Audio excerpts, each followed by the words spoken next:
Good day to you all. Welcome to the Alabama Department of Archives and History. My name is Steve Murray, and it's a pleasure to welcome you to this month's installation of ArchiTreats, Food for Thought. And thank you all for being here. We're a week later than our usual schedule. We had to adjust this month's schedule a little bit, but we will typically find us here on the third Thursday of each month at noon, and hope that you'll plan to come back for the rest of the year to enjoy some more fascinating programs on Alabama history. Remember to bring your lunch, and we'll provide a glass of water, and it's a great way to spend an hour in the middle of the day. I have a couple of housekeeping items, if you don't mind. I ask you to silence your cell phones as we begin the program today. Also, you should have been handed an evaluation form when you walked in the door. If you don't mind completing that, that helps us to assess the programs and how they're received by the audiences who come to visit us here, and we want to be sure and get that from you as you leave the auditorium this afternoon. Also, if you'll like to linger after our program concludes, our speaker will have copies of his book, Bus Ride to Justice, will be available for purchase in the lobby. And Mr. Gray is going to be here for a while after the program to sign books, and you want to be sure and get your copy signed. If you don't have yours today, buy another one and give away the first one at home. I also want to welcome some special guests. We have some students with us today, 10 students from Seth Johnson School, and some 12 students from Fruitful Ground Christian Academy are here in person today. We are also streaming over the internet to some schools across the state. Walker County High School in Jasper is joining us, and Calera High School in Calera are also watching in by the state's access system, and this allows us to extend the programs that we offer here at the archives to the K through 12 community across the state. It's a privilege and an honor to introduce our speaker today. It's not often that you have an opportunity to get to know someone who helped shape the course of our state's history, our country's history, and the course of human and civil rights around the world in the 20th century.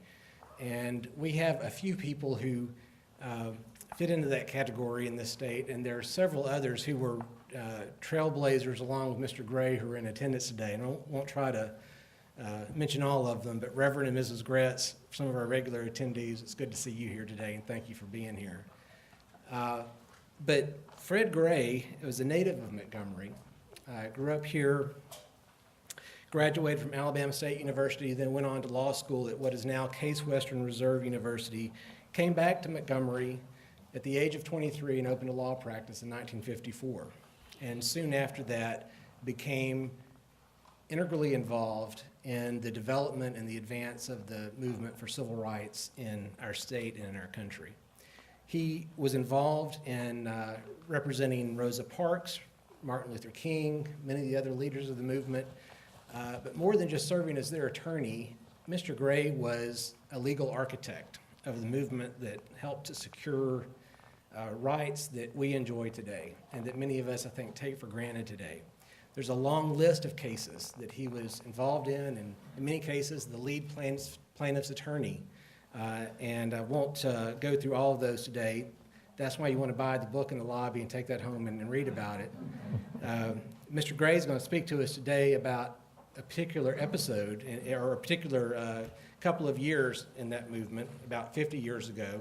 This is part of our ongoing series called Becoming Alabama, where we're reflecting on the anniversaries that we're passing related to the Creek War, the Civil War, and the Civil Rights Movement. So Mr. Gray is going to look back at about 50 years ago and where we were, the work that he was doing at the time, and how that was part of this larger movement that really helped to shape the state that we have become today in the country.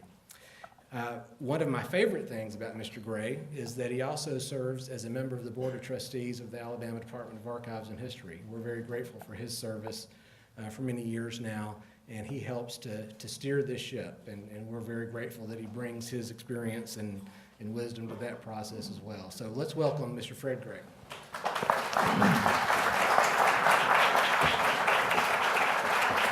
Okay. I understand you've got to go. I'll be around now. Okay.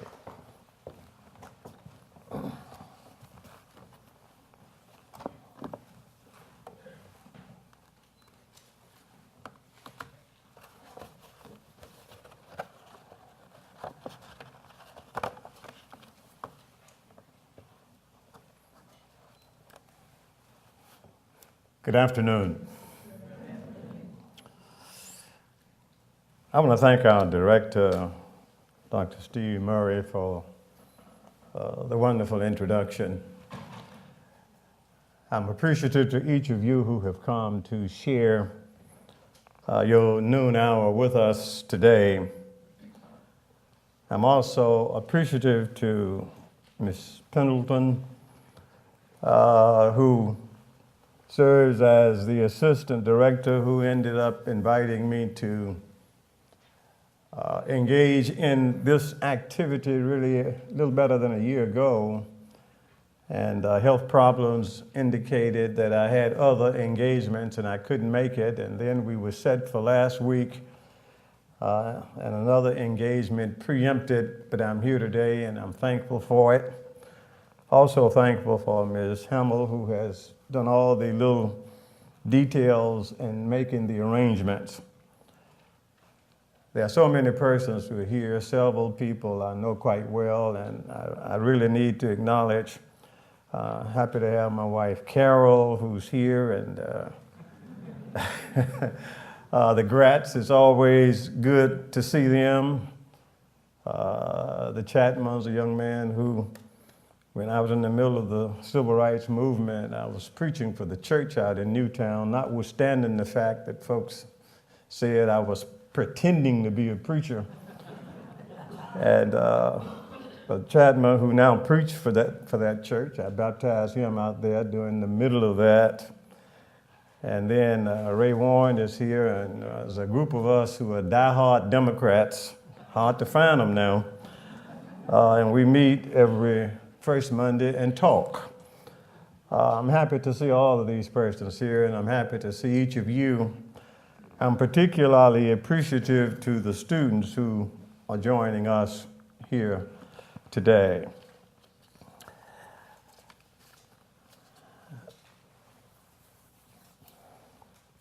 I have been asked to talk about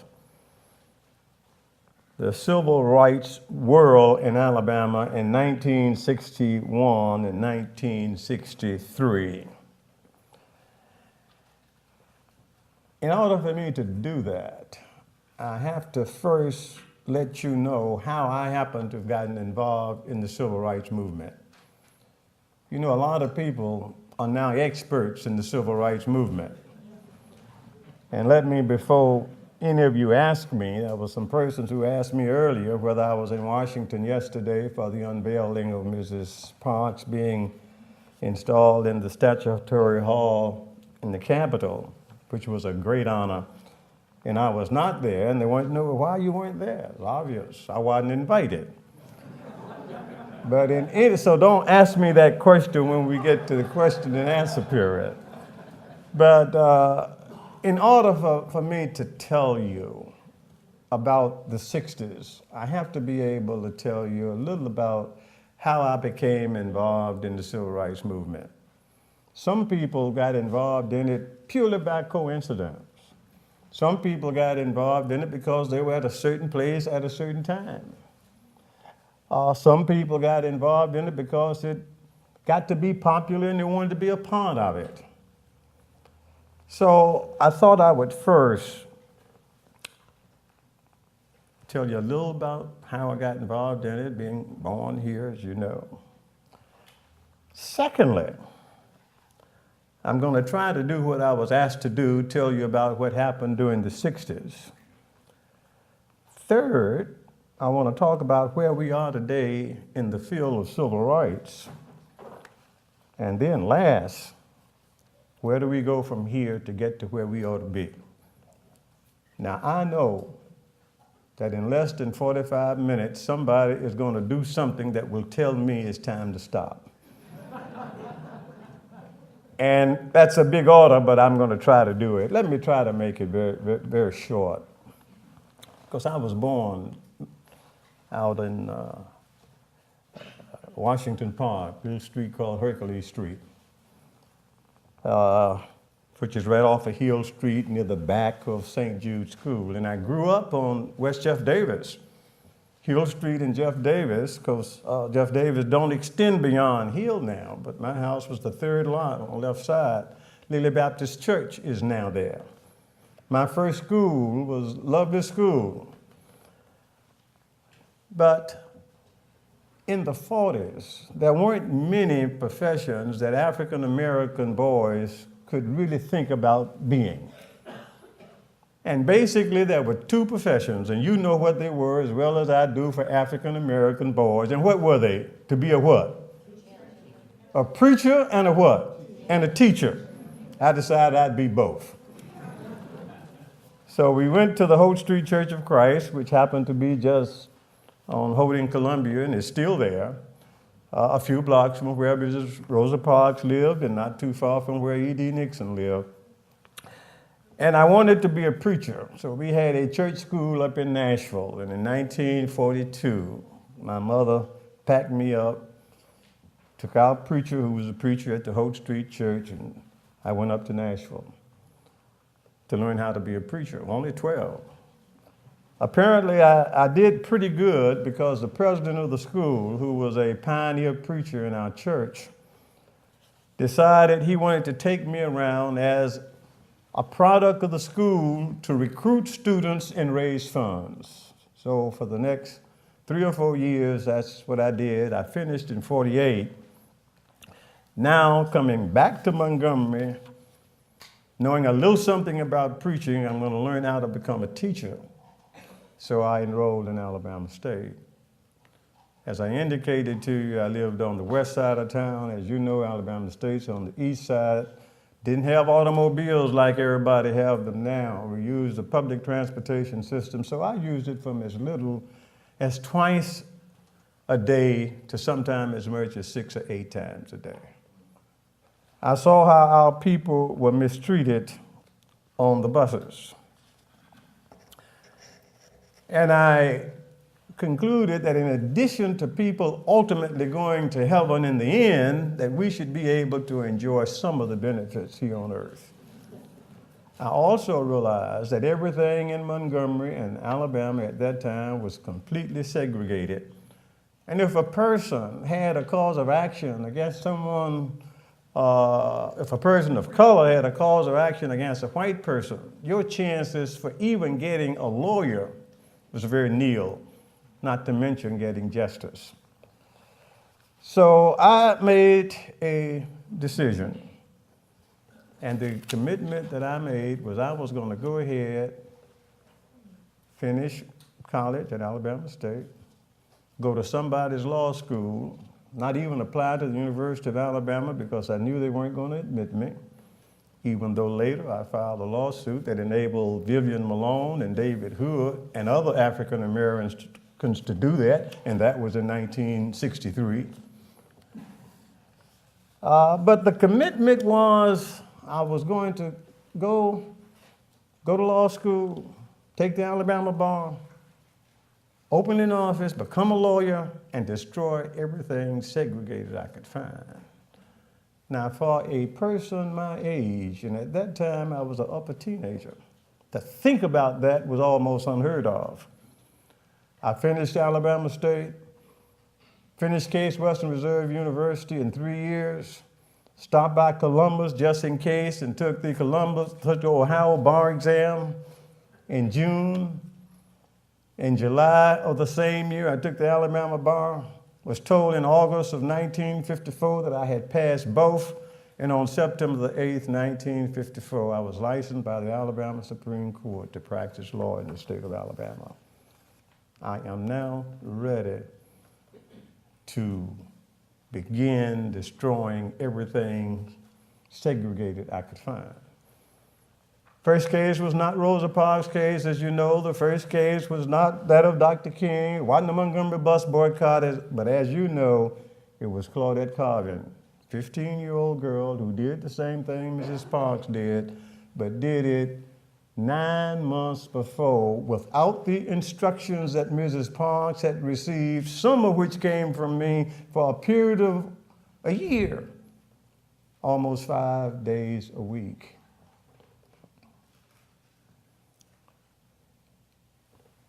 In Claudette Carvin's case, Joanne Robinson, who also had an experience on the buses in Montgomery back in 1948, who now is the chairman of the Women's Political Council, an organization of black women who were concerned about the fate of African American young people. We all came, along with E.D. Nixon, Mr. Civil Rights then, came to the rescue of Claudette. We talked about having a boycott. I ended up in that case filing, and for the first case, and this was my first civil rights case, I raised the issue that they weren't concerned about her being a delinquent, they were concerned about enforcing the segregation laws in the state of Alabama, in the city of Montgomery. She was declared to be a delinquent, but we still had in mind, and we were determined that whenever the opportunity presented itself, what happened to Claudette Carving would not happen again, and we would eventually solve that problem. So, and that is not the discussion for the day. I'm not going to talk any more about that, but now you know that my commitment, and I intentionally made the commitment, I intentionally came back, I intentionally could have practiced law someplace else, but my commitment was to come back here to this city and to destroy everything segregated I could find. And while I wasn't successful initially with Claudette Carving case, but she later was a plaintiff in the case of Browder versus Gale, which did integrate the buses. Now that you know that my whole commitment was to destroy everything segregated I could find, and you know how I got involved in it, now I think I need to talk about what you asked me to talk about. And that's about the event that occurred in the 1960s.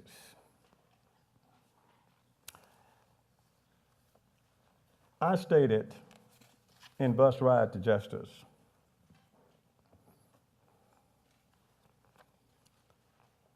and I'm going to read it so you'll understand it because it sets the stage for the 60s. The decades of the 50s ended with the civil rights movement in full bloom. The buses and parks were integrated in Montgomery. The Civil Rights Act of 1957 had become effective, which provided for, among other things, the creation of the Civil Rights Commission and authorized the Justice Department to bring lawsuits so African Americans could vote. So far as civil rights were concerned, the 60s opened with a bang. Then I went ahead to say, perhaps encouraged by these activities, a group of students at A&T College in Greensboro, North Carolina, decided the time was right for them to become active in the movement. Perhaps they realized that among the key leaders of the Montgomery bus protests were young men, not much older than themselves. Dr. King was 26, Abernathy was 29, I was 25 at that time, to name three. In any case, A&T students wanted to make their contribution toward breaking down segregation, which was similar to the desire that I had. So you now have a group of young people who started the sit-ins in North Carolina, and it spread it. The sit-ins at the Montgomery County Courthouse in February of 1960, which gave rise to St. John Dixon. After the students had been arrested up in North Carolina, all over the country, you had these black students who were demonstrating and going into lunch counters. And what the students decided here, and included in those students was Joe Reed, at the time, a student at Alabama State. They decided they would go to the lunch counter at the courthouse, and they did. But Maxim Butler, who was the sheriff at that time, and who had even during the bus boycott, had been very considerate in how he treated African Americans, unlike the police department. He simply came in, surveyed the situation, it was under his control. He decided he wasn't going to arrest those students. Instead, he just told the people, they'll just close the counter down, let them stay there as long as they want to. And you know how the students are, it doesn't take long for them to get restless. So when they closed it down and it was getting time to eat and getting dark, they simply left. But that was not the end. John Patterson is now governor of the state. He had won in a race against George Wallace. He had run as a racist, some of which activities started in Tuskegee. He had filed a suit against the NAACP, and that was pending in the 60s too, going through the state court system. That was a part of the activities of the 60s that we were engaged in. He immediately called Dr. Trenton, who was then president of Alabama State, and told him, find out who those students are. He found out, and he instructed them to expel the ones who were non-residents of Alabama and suspend the ones who were residents of the state. And I filed a lawsuit, St. John Dixon versus Alabama State Board of Education. And up to that point, if you attended a state institution, an education was considered not a right, but a privilege. So they were summarily expelled, and I filed a suit unlike any other suit that had been filed before. And that was, they summarily expelled these students because they went to the courthouse and wanted to have service. And when I filed the suit, I said they had a constitutional right and that they were entitled to a hearing beforehand. And Judge Johnson, who had ruled with us in Browder versus Gale, who had ruled with us in the Park case, dismissed my complaint.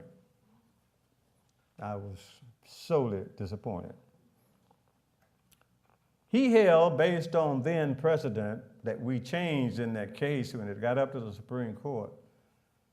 And what the Supreme Court said for the first time, that in a state-supported institution, a student has a right to an education, not a privilege. And before that student can be expelled, the student is entitled to procedure and substantive due process. That changed the whole law. And the whole business now, where you employers can't just summarily expel people, it's because of that case, St. John Dixon. There were a lot of other side effects that time will not permit me to talk with you about that has come into being as a result of St. John Dixon, including a whole professional organization and a whole insurance company that represents educational institutions of higher learning, and it all is because of what happened at the students at Alabama State and St. John Dixon. Let me hurry and just mention some other cases, and you can read about them if you like. In March of 1960, you had all kinds of persons who were coming into Montgomery. So you had a group of black students and white students. The white students basically were from McMurray College. There were some students from Alabama State. They decided to meet in a black cafe. And guess what happened? The city police of Montgomery came out to the Regal Cafe in the black community and arrested these black and white kids for eating together in a black restaurant. That case had to go up, and we deal with that. Then one of the students was black and one was white. One was named King and one was Emery. And they ended up coming back for their hearing. King, who was white, decided he would stop at the Jefferson Davis Hotel and decided he would invite his newly found friend, Emery, to have lunch with him. And guess what happened to them? They were arrested. So we had the case of King and Emery that's going up to the Supreme Court. During the same year, 1960, you also had Dr. King's perjury case that came up.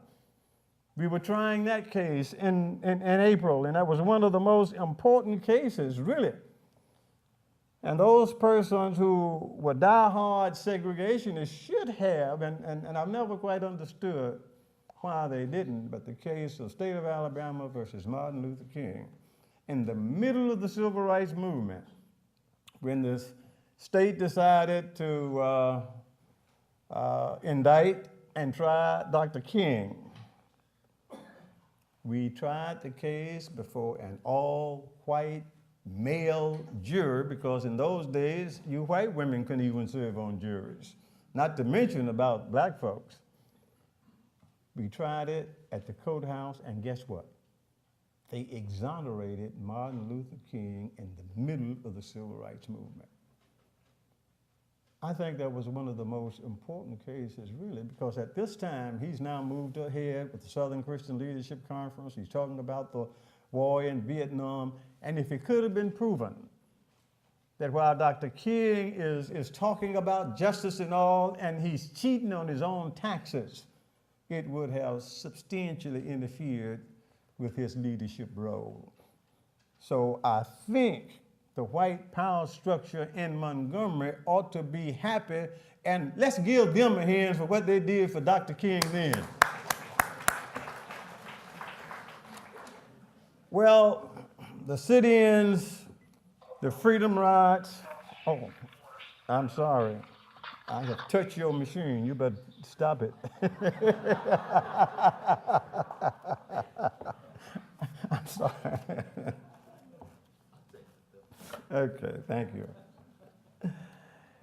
That brings us to 1961.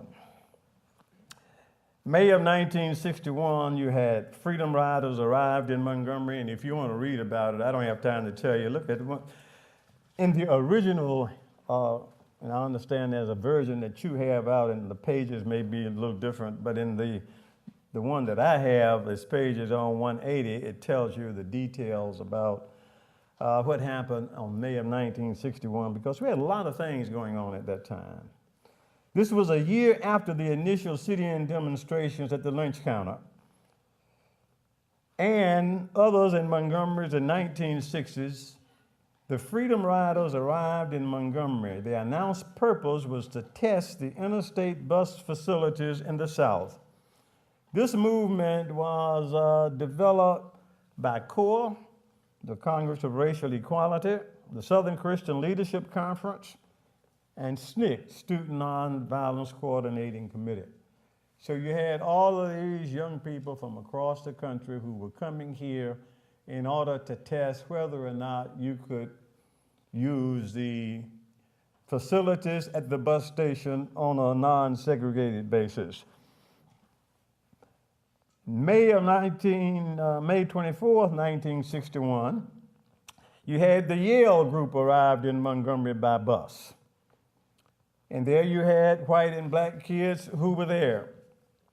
So what you had was a whole group of students who were coming, students and adults for that matter, were coming into Montgomery, and then you had the group that came in at the bus station, the Greyhound bus station, and as a result of the difficulties which occurred there, they had a very violent time in Montgomery, which resulted in the declare of partial martial law, and some of us spent the night in First Baptist Church.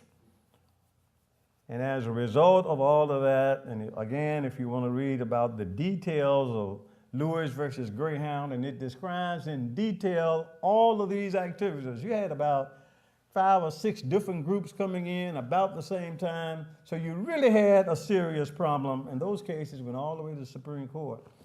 And ultimately, we won them. An interesting aspect of the civil rights movement was it was a multifaceted activity. Sometimes you would have situations like we had during the Montgomery bus boycott, where we were able to get together 40,000 people, and they all engaged in the same thing, and that was staying off of the buses. And then other times, you would have a situation where one person on his own, for reasons best known to himself, would decide to do something. That is what happened to a man named William Moore, who in April of 1963, he was a letter carrier. I believe he was from Chicago, but he decided he wanted to protest. He was from Maryland. He decided to have a one-person civil rights demonstration. He was going to walk from Chattanooga, Tennessee, across the northern part of Alabama to Mississippi, protesting the end of segregation. Now, for one person to decide to do that, that's something else. It's another thing to get a group of people. He started out, and on April the 23rd, 1963, when he got to Etowah County, he was killed by persons unknown. And I don't think they have ever found out who the persons were who killed Mr. Moore. But as a result of his being killed, you then had another group of folks who decided that they were going to come and take the same path that he was going to take, and they were going to walk from Chattanooga to Mississippi. And they started doing it. And as they came across the line in DeKalb County and then later in Etowah County, they were arrested. So we then had a series of these demonstration cases, not in central Alabama where Montgomery is, but all the way up in the northeastern part of the state. Those cases, I filed a suit. One of them was John Robert Zelda versus Al Lingo. And of course, Lingo was the director of public safety. We know about him too later in the Selma to Montgomery March. And then there was also another case that we filed, Abernathy versus the state of Alabama, dealing with similar situations. So all of these things, you have this combination of events that's going on now. In addition to the sit-ins, freedom rides in 1960, you then had, on the 14th of January 1963, Governor Wallace being inaugurated as governor of the state. And let me tell you what I wrote in Bus Ride to Justice. I saw Governor Wallace on television during his inaugural address on January 14th, 1963, when he stated, "I draw the line in the dust and taught the gauntlet before the feet of tyranny. And I said segregation now, segregation tomorrow, and segregation forever." These burning words of Governor Wallace motivated me to accomplish my goal by destroying everything segregated I could find as soon as possible. I was determined that during his tenure in office, I would do everything I could to destroy everything segregated I could find. The fight was on. April 16, 1963, I filed a case for Vivian Malone that ended up integrating the University of Alabama. A little later on in the same year, I filed a case, Harold Franklin versus William Parker, Dean of Graduate School of Auburn University, which integrated the Auburn University. He was admitted the spring semester on January 2nd, 1964. And as you see, Auburn and Alabama, these great national champions of football, and they're doing it to a great degree with the help of African American athletes. Unfortunately, most of these African American athletes who helped these great universities to become national champions go on to make millions of dollars, but they don't realize that they're there because Fred Gray and others filed lawsuits that enable others and them to attend these institutions of higher learning. Not only in the field of higher education, but also, and I must hurry because I know my time is almost up, and I do need to say something else. Let's talk just a moment about elementary and secondary schools. In 1963, there was substantially no elementary and secondary school integrated in Alabama, notwithstanding the Supreme Court decision in 1954. The NAACP started a national organization asking its branches to file lawsuits because these states would not do anything on their own. So in 1963 and the first part of 64, I filed 5 suits in the area where I was doing some practicing. Carr versus Montgomery County Board of Education, Harris versus Crenshaw County Board of Education, Harris versus Bullock County, Franklin versus Barber County, and Lee versus Macon County. All of these cases, while the power structure didn't want to desegregate, they decided to go ahead. But in Macon County, for some reason, best known to Governor Wallace, he sent the state troopers over there to prevent the integration of Tuskegee High School. And you know, when I sat and looked at it, I concluded, if he can stop the integration of one school, and you see, we had to file a lawsuit in every school system. That was 119 at that time. I said, if he can end up stopping it, maybe I can add him as a party, add the State Board of Education as a party, add the state superintendent as a party, ask the court to desegregate everything under the control of the State Board of Education, and every school system in the state of Alabama which is not under court order, put them under court order, and everything under the control of the State Board of Education to do the same. Do you know what? A few years later, it took me 3 years to do it. But on March the 22nd, 1963, that is exactly what happened. Never happened before in this country, and as far as I know, it has never happened since. And school systems all over this state became a part of Levy-Macon. Now, on September the 2nd, 2013, these kids who were responsible for Levy-Macon being extended, we're going to have a big celebration in Tuskegee because those students helped to desegregate all these institutions of higher learning.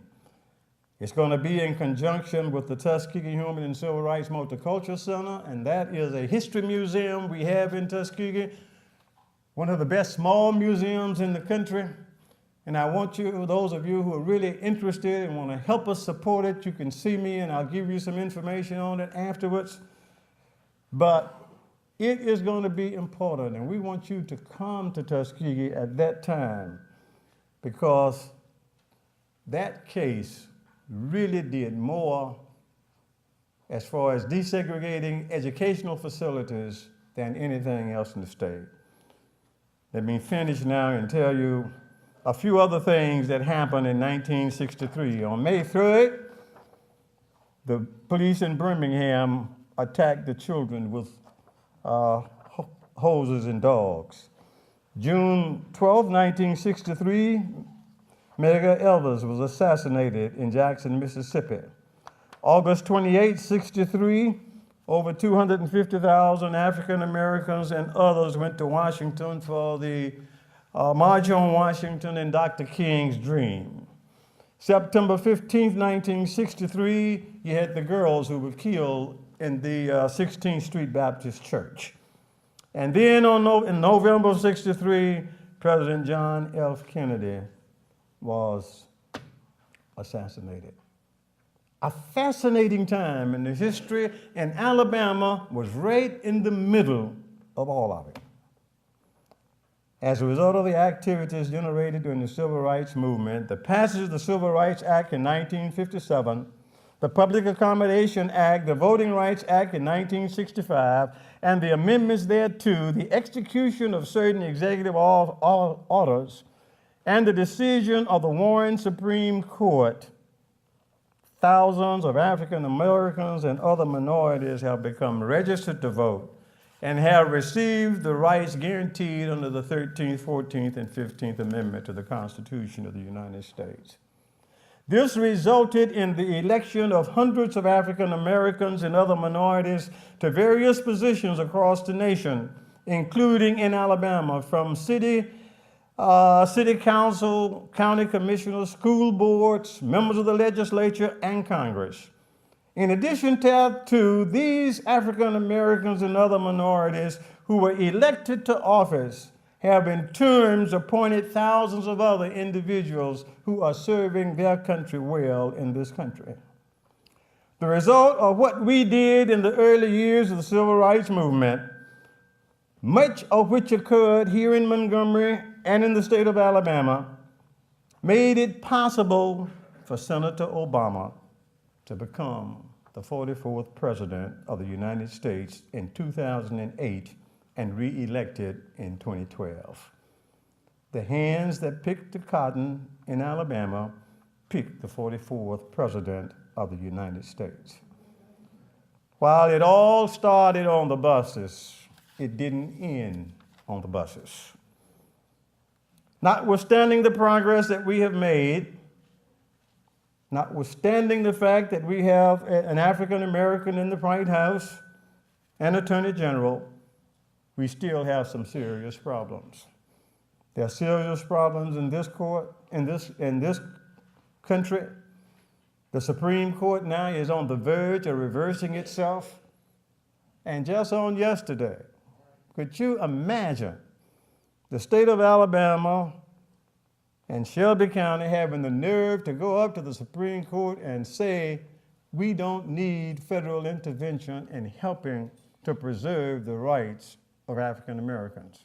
If we had not had federal intervention, we would not have what we have now. And if we're not careful, we are on the verge of losing it. And if we lose it, it's not just us losing, but it means that every person, Dr. King, others who've lost their lives, and at the one hand you have a Supreme Court deciding and Alabamians saying, push back to where we used to be, and that's really what it means. They won't say it. But if you're not going to do it, if it remains in effect, it shouldn't hurt. But they don't want to look at it that way. But the ironical part about it, you have one Alabamian, Rosa Parks, being installed in the Statutory Hall of Fame, and on the other hand, you have people over there saying, we want to roll back the time from where it was to what it used to be. They don't want to admit it, but that's what it is. The buzzword now. It used to just come out and call us whatever they wanted to. But now they say, what? Conservatism. And when people talk about conservatism, ultra-conservatism, what they're really saying is that racism is still there. Now, I must say, what does all of this mean to us as we sit here today on February the 28th, 2013? It means that the struggle continues for equal justice. I want to leave you with a challenge. If what I have said to you mean anything, it means, unfortunately, that racism is still alive in this country. If the life and work of Dr. King means anything, it means that the struggle continues for equal justice under the law, particularly for women and minorities. It means that there is a real challenge as to whether the gains we have obtained will continue or we will lose them. If we lose, it means that Dr. King and Mrs. Parks and all of the other persons who have lost their lives will have lost in vain. The struggle has not ended. Racial discrimination in this country is not over. We do not have a level playing field. There is no such thing as a race-neutral society in America. The consequences of over 375 years of slavery, segregation, and discrimination have not disappeared during the last 50 years. Unfortunately, discrimination against African Americans and other minorities is still alive, and we really still live in a racist society, but we don't really realize it. The question then is, where do we go from here? I want to leave you with 3 or 4 things to think about. We will never solve the race problem in this country unless we realize it's still a problem. Because if you don't know it's a problem, you won't try to solve it. And it is a problem. If you don't believe it, look in your homes, look in your churches, look in your fraternities, look in your sororities, look in your place of employment. See how many just like you. If just about all of them look like you racially, you may have a serious question of diversity. So what I want to say to you this afternoon is, 1, racism is wrong, it's still alive in this country. And not only is it, and we need to acknowledge that it's wrong, the second thing about it is, it's not going to go away by itself. This country has never really faced up to trying to solve the race problem. We work on a little bit, but not much. Enough to show face, but not to really make a difference.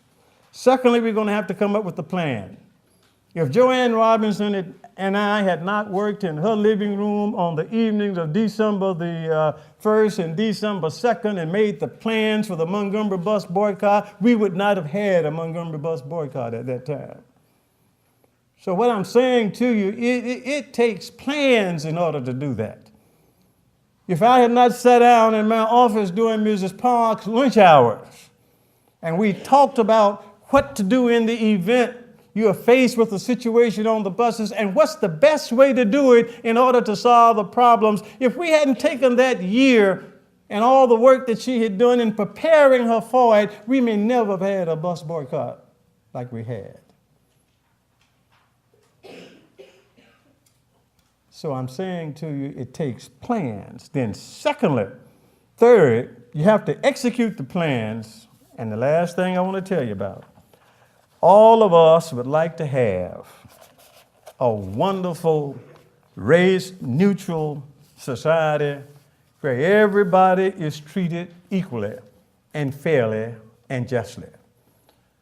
Now, I think most of us will admit we haven't gotten there yet. But you know what? We'll never get there unless every one of us decide individually that I am a part of and I can help to solve this problem. If Claudette Colvin if she had not done what she did on March 2nd, 1955, Mrs. Parks may never have done what she did on December 1st, 1955.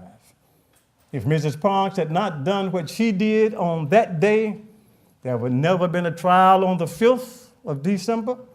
There would never have been a meeting at Holt Street Baptist Church. Dr. King would not have been introduced to the city of Montgomery, the nation, and the world at the mass meeting on December 5th, 1955. And the whole history of the civil rights movement could have been different. One girl, 15-year-old Claudette Colvin, gave moral courage to us. If we're going to solve the race problem, it's going to take us to do it. Thank you very much.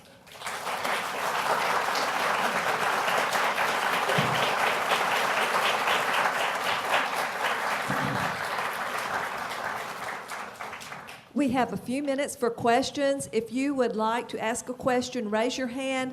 I will bring the microphone to you so that you can speak into it. We have others that are in the overflow room and they would like to hear your question.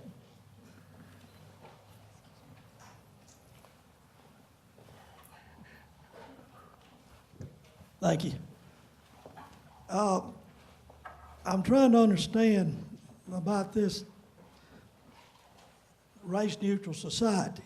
I can understand what you're saying you want, but why it exists to me, now I'm 66 years old, and I was raised in the late 40s and 50s, and I understand what racism was.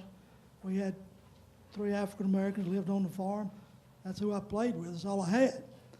And I got mad because I had to go to school, and they didn't have to go to school because there wasn't a school for them. And that all changed. They all went to school later. One of them became a teacher. But over the years, seeing all the things that's changed, that I've seen change, of course, I'm not black, so I don't know that, but I mean, things are so much different in the last 50 years. How can you do what you're saying? I mean, you can't force it. It's just a natural evolution of people working and being around each other and learning more about each other. I think that's going to happen anyway over a period of time. And to take account of how many kids are in this society and how many of these Boy Scouts are black, how many is white, how many on the ball teams, how many is black and white, all that, I think that may make things worse than not to just evolve with it.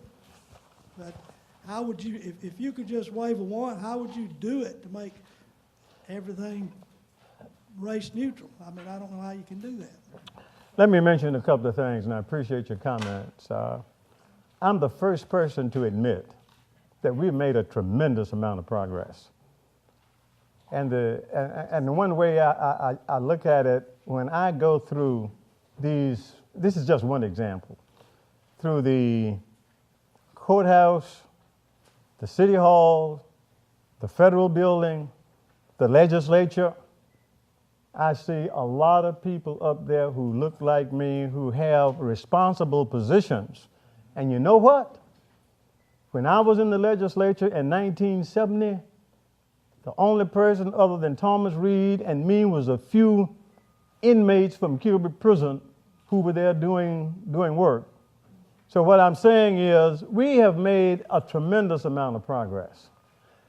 But that progress didn't come without court decrees. Now, the demonstrations were important, and I don't take anything away, but what changed the landscape of this nation was the lawsuits that were filed, the courage of the person to do it, including the lawyers, then a judge like Frank M. Johnson sitting in the courthouse here who was able to issue those orders.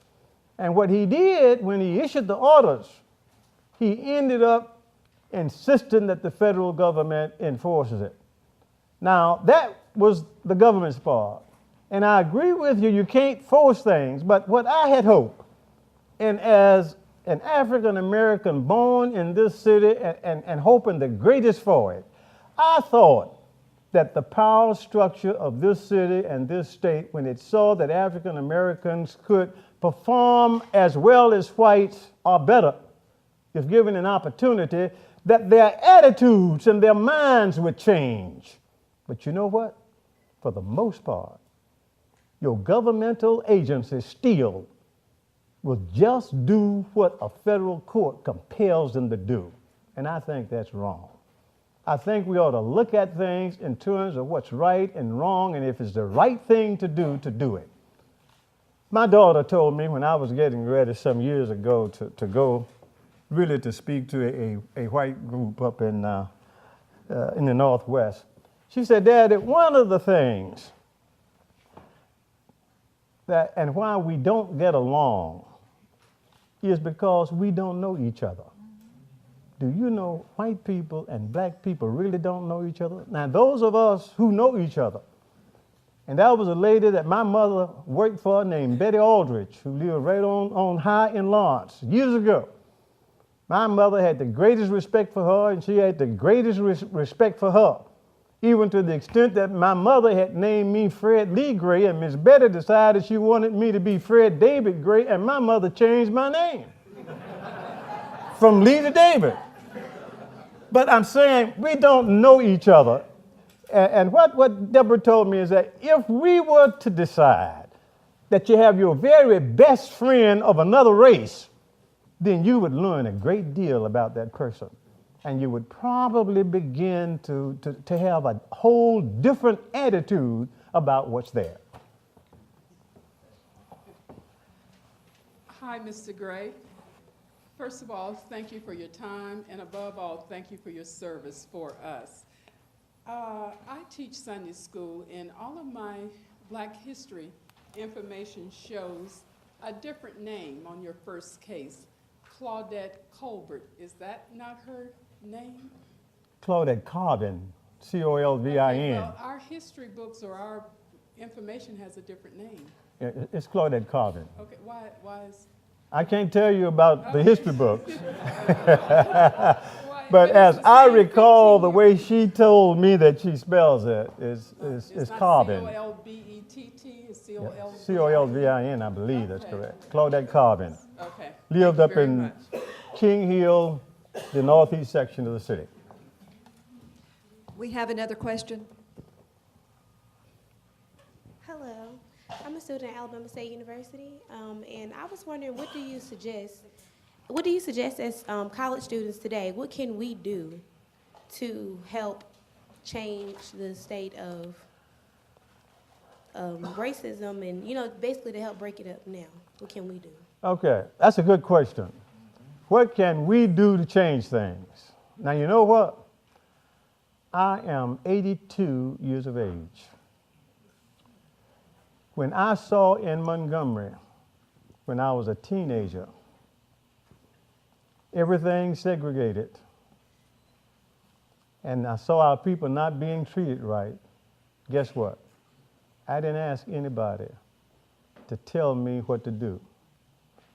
I looked at the problem, and I concluded that one way to do it, at least I can try to be a lawyer, and then go ahead, and you already heard what I said. So what I said to young people, and I don't say this in a derogatory fashion, no one is going to set out a road map for you to tell you how to do things. You need to think about it, seriously think about it, sit down and talk about it, study it with all these electronic gadgets you have and things that I don't even know how to use and don't want to know how to use some of them. But with all of this technology and all of this knowledge before you, you should be able to gain some information and sit down and talk about it and say, look, here is the problem.